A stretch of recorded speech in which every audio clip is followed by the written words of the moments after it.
Salut à tous, salut aux uns, salut aux autres, salut à tout le monde et bienvenue sur votre chaîne Passons à l'autre bord. Merci d'être là nombreux à suivre cette nouvelle vidéo dans laquelle nous allons parler de l'épargne.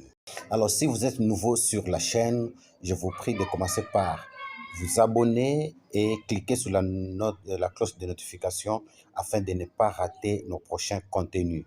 Et nous vous invitons à partager cette vidéo auprès de vos proches afin d'élargir le cercle. Généralement, en Afrique, il est rare, très rare, de trouver des organisations qui apportent ou qui financent les entrepreneurs qui n'ont pas de garantie, qui n'ont rien à main. Si vous allez à la banque, et la banque va vous demander une garantie, soit l'hypothèque, soit avoir un fonds suffisant pour couvrir en cas de non-remboursement. Alors, l'alternative, l'unique qui nous reste, c'est constituer soi-même son capital pour démarrer son entreprise. Comme nous l'explique Ricardo Kanyama dans son livre « La chèvre de ma mère », il est possible de constituer son capital soi-même partant de l'épargne. Et après avoir observé notre société africaine de manière générale et congolaise en particulier,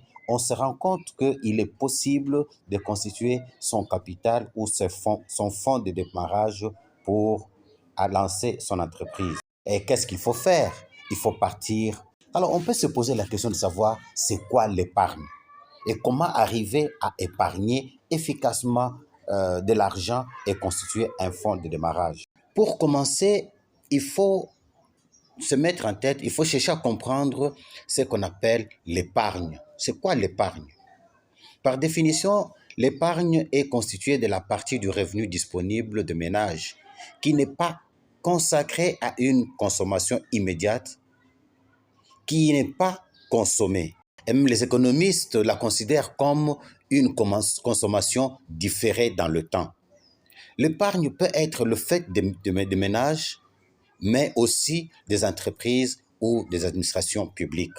Traditionnellement, l'épargne peut aider à constituer une réserve en cas de coup dur, accident, problème de santé, perte d'emploi.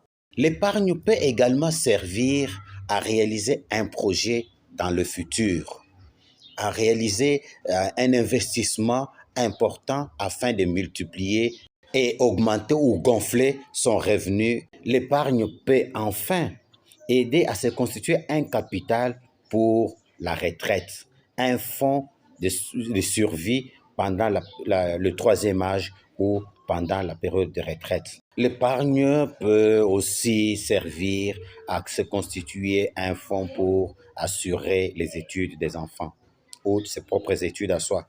Traditionnellement, l'épargne est une culture, même dans notre communauté, dans notre société africaine. J'ai vu à l'époque où le système bancaire était défaillant en RDC, les gens ont utilisé leur argent pour acheter des bijoux de grande valeur, des bijoux en or qu'ils portaient ou qu'ils gardaient à la maison. Et en cas de problème, ils pouvaient sortir ces bijoux, les revendre même à un coût légèrement inférieur. Ils les vendaient pour résoudre le problème qui se présente. Dans nos villages, l'argent était épargné dans les troupeaux de chèvres, de moutons, de bœufs ou d'autres animaux domestiques. Ces animaux étaient abattus ou vendus comme tels pour avoir de l'argent et soutenir les études de tel ou tel autre enfant ou pour résoudre un problème de santé qui surgit brutalement. Mais avec la société moderne, l'épargne peut être conservée sous forme liquide, c'est-à-dire une épargne dans un compte bancaire. Et le souci de cette épargne est la recherche de précautions ou l'échéance d'une dépense importante à venir. Pour quelqu'un qui veut se lancer en entreprise ou qui veut améliorer ses conditions de vie et avoir beaucoup d'argent afin de subvenir à tous les besoins vitaux de sa vie, il faut qu'il commence par constituer son propre capital de démarrage. Alors, faute d'hypothèque ou de garantie bancaire, il doit commencer par adopter la stratégie la plus simple qui soit, c'est épargner une partie de son revenu. Je me rappelle à l'époque où quand je me préparais au mariage, j'ai dû épargner de l'argent pendant plusieurs mois pour constituer la dot et les autres frais du mariage. Et c'est ce que font plusieurs jeunes qui sont ambitieux de se marier, mais n'ont pas de soutien de famille, ils n'ont pas de soutien de qui que ce soit. Ils sont obligés de se battre eux-mêmes pour avoir de quoi se marier. Malheureusement, ces gros efforts réalisés ou faits avant de se marier pour constituer, épargner et constituer le fonds nécessaire pour son mariage. Et cette habitude, ces gros efforts ne se font plus dès qu'on est dans le mariage. Oublie que le mariage, c'est un grand défi, un très très grand défi qui nécessite de continuer à réaliser les mêmes efforts afin de pouvoir faire face à tous ces défis. Alors, pour quelqu'un qui veut à tout prix réussir dans sa vie et qui tient à s'enrichir, mais qui manque d'argent pour investir, il doit retenir que l'épargne de son revenu est le moyen le plus efficace et qui n'échoue jamais pour constituer son capital. Donc, si vous voulez vous lancer en entreprise, il ne faut pas attendre l'argent de financement qui ne viendra peut-être jamais ou qui viendra avec beaucoup de conditionnalités qui vont restreindre votre liberté. Autant on est capable d'épargner pour dépenser, autant on peut épargner pour investir et bâtir un empire. Alors, si on n'a pas un revenu permanent, on n'a pas l'argent liquide pour se lancer en entreprise, on a certainement une idée qui vaut de l'or. C'est vrai que nous avons été conditionnés à trouver de l'emploi pour survivre. De même, l'école nous a préparés à être des éternels employés. Nous avons appris à épargner pour dépenser et reprendre le cycle. Mais la bonne nouvelle est qu'on peut changer ce paradigme, ce stéréotype. L'Afrique a besoin d'une génération révolutionnaire, une génération qui a une mentalité révolutionnaire, une génération riche, prospère et jalouse de sa liberté. N'épargne pas pour acheter une voiture, aller en vacances, s'habiller cher et aller à des fêtes. N'épargne pas pour être vu par sa communauté. Épargne pour créer des sources de revenus. C'est avec larmes de douleur que la mère de Ricardo Kanyama a épargné la chèvre pour ne donner que les légumes à ses enfants pour nourriture. Et c'est avec joie qu'elle pouvait payer la scolarité de ses enfants et leur offrir la viande à manger après avoir constitué un troupeau de chèvres. C'est avec douleur que Ricardo Kanyama a épargné $10 sur les 15 mensuels. C'est avec joie que millionnaire aujourd'hui, qu'il peut se permettre n'importe quel plaisir de la vie. Cela est le fruit d'une vision et d'une discipline personnelle. C'est le résultat d'une volonté et d'une détermination.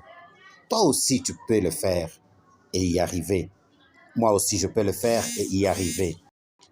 Rappelez-vous que dans nos vidéos précédentes, nous avons parlé de la vision ou de rêve et de la gestion intelligente de son revenu ou comment dépenser intelligemment son revenu. De zéro à millionnaire ou milliardaire, c'est possible. Ce n'est pas de la magie. Et pour vous motiver davantage, je vous recommande de lire le livre de Ricardo Kanyama intitulé « La chèvre de ma mère ». C'est un livre riche en termes de stratégie de lancement d'entreprises sans argent. L'Afrique a besoin de fils et filles millionnaires pour pouvoir faire entendre sa voix et s'imposer dans le concert des nations. L'argent donne le pouvoir. L'Afrique a besoin de fils et filles millionnaires ou milliardaires pour pouvoir proposer, sinon imposer son modèle de développement, à l'instar de la Chine. Et c'est toi et moi, fils et filles du grand continent, qui devons ou qui avons la responsabilité. Épargnons le peu de revenus disponibles et créons des richesses avec ça.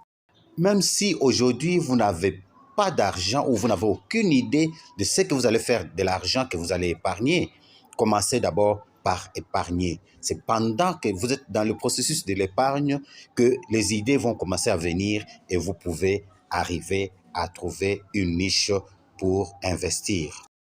Et d'ailleurs, nous projetons de proposer quelques méthodes à utiliser pour trouver des idées d'affaires dans nos prochaines vidéos. C'est pourquoi abonnez-vous massivement et invitez vos proches à faire de même pour que nous soyons tous bénéficiaires de ces riches contenus. Réveillez-vous et joignez-vous à nous pour lancer des entreprises à succès. Joignez-vous à nous promptement pour bâtir une Afrique forte et prospère. Une Afrique autonome et réellement indépendante. Pour y arriver, l'épargne est la clé, la stratégie. L'épargne pour investir et non pour se divertir ou pour le loisir. Chers frères africains, chères sœurs africaines, chers frères africains, l'avenir de notre Afrique est entre nos mains. Travaillons efficacement et intelligemment pour donner la voix à notre Afrique dans le nouvel ordre mondial. Épargnons le peu que nous avons, constituons des capitaux et investissons en Afrique pour l'Afrique. Les ressources sont disponibles en Afrique et le marché africain est l'un des plus importants de la planète. Ce marché est suffisant pour enrichir l'Africain ou les Africains. Voici quelques astuces que je te propose pour pouvoir épargner. Ouvre un compte d'épargne à la banque et fais de l'épargne une des premières dépenses obligatoires à côté de la dîme que tu as. Si tu es salarié ou tu es employé et que ton salaire passe par la banque, tu peux automatiser ton épargne. Et en tant qu'employé, on peut avoir des revenus supplémentaires et sporadiques. Alors, il faut agir de la même manière. Les revenus supplémentaires tels que les frais d'émission, tels que des dons venant de diverses personnes, ça ne doit pas être un revenu destiné à financer les dépenses ménagères, mais plutôt ça doit être un revenu à mettre dans le compte de l'épargne afin de constituer un bon capital. Deuxième astuce, c'est éviter des dépenses non programmées.